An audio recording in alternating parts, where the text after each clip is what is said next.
game, or game 1 was very close, then he won game 2 and then dropped game 3 once Zero had adapted. But yeah, still a very, very interesting set to see how close some people can take the champ himself, right?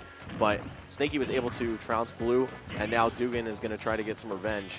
Not really sure if, he's close enough with Blue to do it for him, but definitely doing it for himself. Yeah, I've always loved watching Dugan because, one, his movement is just out of this world. Very, very solid movement on Fox. One of the most technically proficient Fox players. Obviously, second maybe to only Larry Lur himself. Then you have the knowledge of the neutral game only goes up every time I see this guy play. If you watch the opening, tags him with some damage here and there, doesn't take any unnecessary damage from Luma, knows exactly how to weave in and out Rosalina's offensive strings and not really letting Rosalina's walling style affect him in any way. It's something you would think might hold off Fox, because you can up smash with an anti-air like that, because you can get juggles and things like this. But we do see Luma's finally getting lost. However, Rosalina is making a comeback into the game right now. Yeah, and on the subject of Dugan's constant improvement, he's still also relatively a beginner in the tournament scene. This is only his second year on the circuit, pretty much, and especially compared to his opponent, Snakeee. Yeah, compared to the likes of Snakeee. Ever, yeah. Ever since a little bit before Brawl, I believe, she's been playing this, or playing Smash. A contender from the Melee days for sure. So right. So either way, I'd like to see a little bit more jab anti-airs from Snakeee. I think that's the secret to beating Fox. He also kind of struggles to knock Luma away, so you don't have much to fear by trying to fight primarily with Luma. I love that bait for that KO right there. Jumped up with a short hop, trying to convince Snakeee to drop his shield, making it look like he was open, and then catching him from behind with the back air to close it out. Nice jab there. It's going to stuff Dugan's dash in, but he's going to take his time, just back up, pop out a couple lasers. He knows that he can just take things incrementally. Not really worry about it too much, but I like the way that Snakeee is now developing a little bit of defense here, not letting Dugan simply run all over. Right, just because you have a stock lead doesn't mean you want to give up that center stage. And Snakeee was holding it down for a second, but she actually just took kind of an aggressive risk there. Lost stage control for a second, but she's right back in the game. Okay. I'm a little surprised. I think that Dugan didn't notice that he had KO'd KO'd Luma, because he was playing very defensively. He had his shield up, and he had all sorts of offensive pressure opportunities and decided to just pass on them. Yeah. Just sometimes in the heat of the tournament match, even if you have dispatch of Luma, you're already or disposed of Luma, you're already kind of fearing her presence. Right. Just you're conditioned to think that way by default. So sometimes it's a little difficult to convince yourself to take those risks, but it doesn't matter. Dugan putting the lights out on Snakeee with a quick 2-stock, only taking 90 the whole game. Now, I noticed one thing that Dugan has really cleaned up in his play is that he is not poking out at Rosalina with up tilts, because he knows, okay, my opponents have adapted to this. I'm not just going to get away with this unsafe option on block where I'm going to throw out this up tilt, and if they block it, I can technically get punished.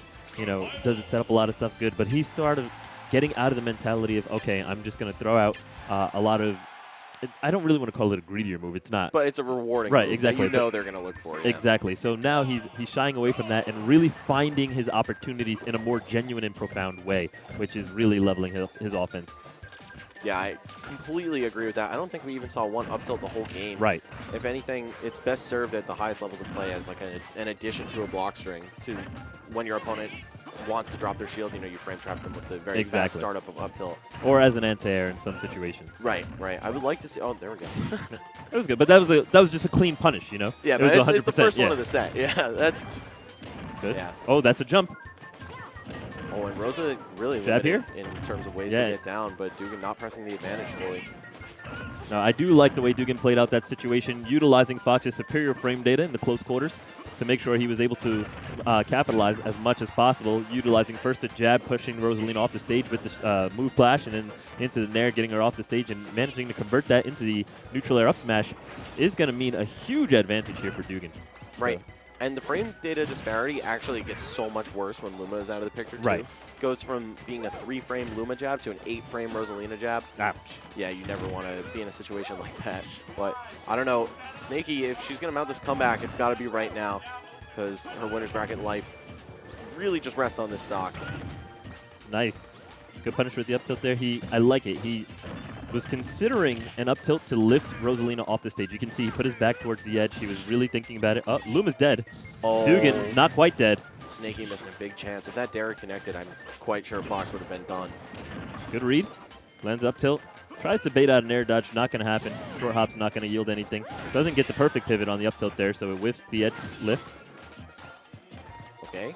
Snakeee in a corner. Yep, Dugan holding that center stage and not even throwing moves. I like that. Committing to just jumping rather than throwing buttons and possibly getting hit by a stray Luma shot or, you know, just Rosalina rushing in.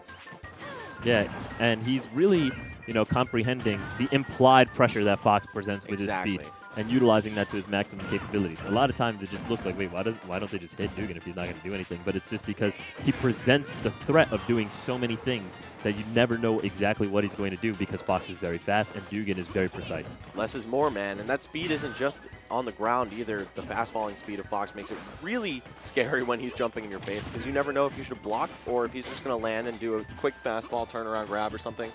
And also back air, very safe on blocks. So this character doesn't have to do too much to really scare the hell out of his opponents. I like it.